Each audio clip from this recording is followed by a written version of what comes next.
24-এর যে গণ অভ্যুত্থানের মধ্যে আমরা যে নতুন একটি স্বপ্ন পেয়েছি সেটা আমরা বলে থাকি, বাংলাদেশে যে সংবিধান স্বৈরতান্ত্রিক সংবিধানের কারণে আমরা আমাদের 2000 ভাইকে হারিয়েছি, 50,000-এর উপরে ভাইকে তাদের অঙ্গহানি হয়েছে, এখন হসপিটালে কাতরাচ্ছে।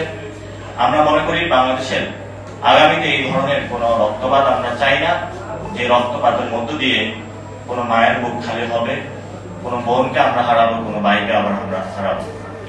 যে প্রান্তে আমরা বর্তমান বাংলাদেশে দাঁড়িয়ে রয়েছি, জিওপলিটিক্যাল স্ট্র্যাটেজিকে আমরা দেখেছি যে বাংলাদেশ নিয়ে বিভিন্ন জায়গায় ষড়যন্ত্র হচ্ছে, এবং জাতিসংঘের যে রিপোর্ট এসেছে আমাদের সামনে সেখানে আমরা দেখেছি কিভাবে আমাদের ভাইদেরকে আয়না করে এবং বিভিন্ন প্রান্তে কিলিং গুলো করা হয়েছিল। আমাদের সামনে সেই রিপোর্ট গুলোতে স্পষ্ট হয়েছে রাজপথে আমাদের ভাই বোনদেরকে কিভাবে প্রতিনিয়ত হত্যা করা হয়েছে গত 15 বছর জুড়ে।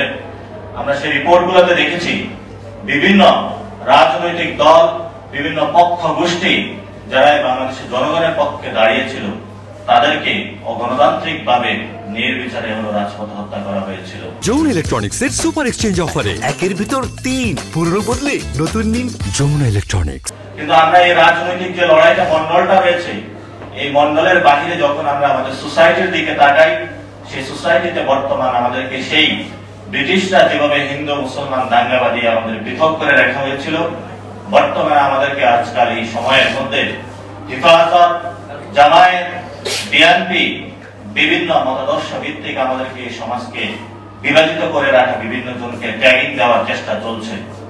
আমরা বর্তমান পরিস্থিতিতে মনে করি ছাত্র সমাজ উদ্যোগে জাতীয় নাগরিক কমিটির যে একটি দল আসতেছে, সে দলটি একটি মধ্যপন্থার দল হবে, যে দলটি একটি বাইনারি কোন প্রসেসের মধ্যে থাকবে না। কোন মতাদর্শিক যে বিভাজন রয়েছে বাংলাদেশের মধ্যে, আমরা যে মতাদর্শিক বিভাজনগুলোর মধ্যে বিভিন্ন জায়গায় দেখতে পাচ্ছি যে প্রতিনিয়ত মানুষের খুন হচ্ছে, এবং মানুষের মধ্যে সামাজিক যে আমাদের একটা হারমোনিয়াস দীর্ঘদিন ধরে আমরা লালন করে যাচ্ছি সেগুলো ভেঙে পড়ছে। আমরা সামাজিক যারা বুদ্ধিজীবী রয়েছেন, সামাজিক যারা গোষ্ঠীগুলো রয়েছেন, পারিবারিক মন্ডলে যাদের চর্চাগুলো রয়েছে এবং রাজনৈতিক পরিমণ্ডলে যাদের চর্চাগুলো রয়েছে, আমরা সবাইকে বলবো আসুন সামাজিক ভাবে আমাদের যে ঐক্যের জায়গাটা, আমাদের ঐক্যের জায়গাটা করতে হবে, এবং রাজনৈতিক ভাবে এই ঐক্যের উপরে ভিত্তি করে যে মানুষগুলো আহত হয়েছে, শহীদ হয়েছে, তাদের বিচারের দাবিতে রাজপথে আমাদেরকে অবস্থান নিতে হবে। এই গণ অবস্থানের মধ্য দিয়ে এই ইলেকশনের পূর্বেই আওয়ামী লীগের নিবন্ধন আমাদেরকে বাতিলের দাবিতে রাজপথে ঐক্যবদ্ধভাবে লড়াইয়ে সামিল হতে হবে।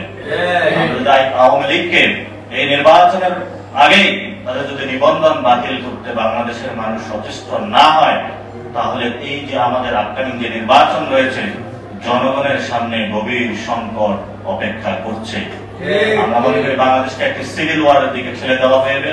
এই জন্য সরকার এবং যারা আমাদের বিশেষত আইন শৃঙ্খলা বাহিনী থেকে শুরু করে যারা আইন মন্ত্রণালয়ের বিশিষ্ট ব্যক্তিবর্গ রয়েছেন, বিভিন্ন রাজনৈতিক দল রয়েছেন, তাদেরকে আমরা বলবো কোন দল বা পক্ষ গোষ্ঠী এবং যারা দোষর রয়েছিল, আমাদের উপরে রাজপথে হামলা চালিয়েছিল, আমাদের রক্তগুলো কেড়ে নিয়েছিল, আমাদের ভাইদেরকে শহীদ করেছিল, তাদের প্রতি দয়া দেখাবেন না। তারা সামাজিক ভাবে তাদেরকে বয়কট করুন, পারিবারিক ভাবে তাদেরকে বয়কট করুন, বিচারের দাবিতে ঐক্যবদ্ধ হন।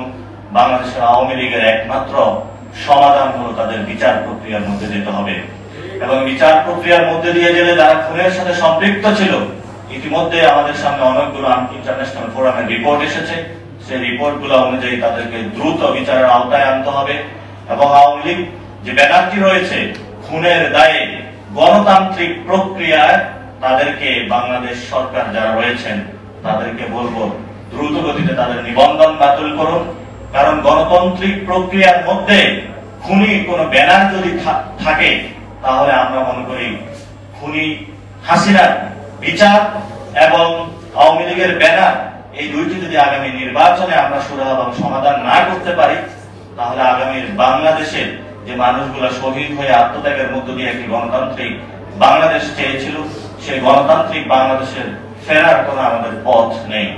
এই জন্য আমরা বাংলাদেশের যে রাজনৈতিক দলগুলো রয়েছেন, বড় দল, আজকের এই দিবসে দাঁড়িয়ে আমাদের সেই শপথ হোক যে আমরা আমাদের যে স্বৈরাচারী ভিত্তিমূলগুলো রয়েছে পারিবারিক সোসাইটিতে, এবং আমাদের যে জিওপলিটিক্যাল স্ট্র্যাটেজিক জায়গাগুলো থেকে আমাদের বিভিন্ন ফরেন ইন্টারভেনশন গুলা তাদেরও যে একটি স্বৈরাচার বৃত্তি মনোবৃত্তি আমাদের উপরে প্রতি মগজে মননে আমাদের কালচারাল জায়গা থেকে আমাদের উপরে জেগে বসেছে, যদি আমরা এগুলো প্রতিহত করতে না পারি তাহলে আমরা মনে করি বাংলাদেশের যে স্বাধীনতার মুক্তি সংগ্রাম আমাদের শুরু করেছিলাম সে 1947 সালের 1971 সালের লড়াই, 90 এর লড়াই, 24 এর এই লড়াইয়ের মধ্য দিয়ে যদি আমরা আমাদের কাঙ্ক্ষিত স্থানে পৌঁছতে না পারি তাহলে এই লড়াইটা ব্যর্থ হবে মনে করি।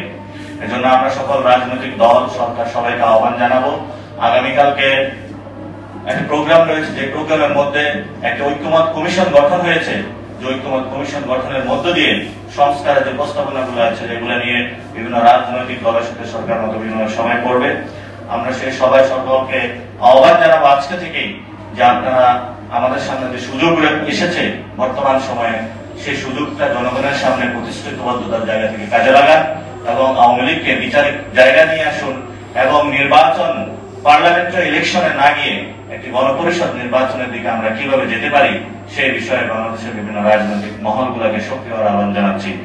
শেষ একটি কথা বলে যেটা শেষ করব, আমাদের বর্তমান যে সংবিধান রয়েছে এই সংবিধানের মধ্য দিয়ে অনেকগুলো দল তারা সংস্কার প্রস্তাবনা নিয়ে আসতে চায় এবং তারা পার্লামেন্টে গিয়ে সংস্কার প্রস্তাবনাগুলো রেডি করতে চায়। আমরা তাদেরকে বলবো যে আপনি দলীয় কোনো কিছু বসা মাজা করে সংস্কার করে এটা পরিবর্তন করলেন, পরবর্তী আরেকটি দল এসে এটাকে পরিবর্তনের সুযোগ থাকবে। সেজন্য আমরা বলি আপনাদের শুভবুদ্ধির উদয় হোক, গণপরিষদ নির্বাচনের দিকে নজর দিন। ছাত্র জনতার যে রাজনৈতিক দলটি এই মাসে জনগণের সামনে আসবে, আমাদের রাজনৈতিক লড়াই হবে গণপরিষদ নির্বাচন, আমাদের রাজনৈতিক লড়াই হবে একটি নতুন সংবিধান। যে লড়াই বাংলাদেশের আনাচে কানাচে পথে প্রান্তরে আমরা ঘুরে বেড়াবো, বাংলাদেশের মানুষ ঐক্যবদ্ধ করব। জনতা যেভাবে 24-এ জেগে উঠেছে রাজপথে প্রান্তরে গ্রামের অঞ্চলে স্কুল কলেজ বিশ্ববিদ্যালয়ে জনতার সাথে আবার আমাদের দেখা হবে। আমাদের সামনে আসবে একটি নতুন সংবিধান, যে সংবিধান আমরা আগামী গণপরিষদের মধ্য দিয়ে পাবো। সে আশা ব্যক্ত করে আমি আমার কথা শেষ করছি। ধন্যবাদ সকলকে।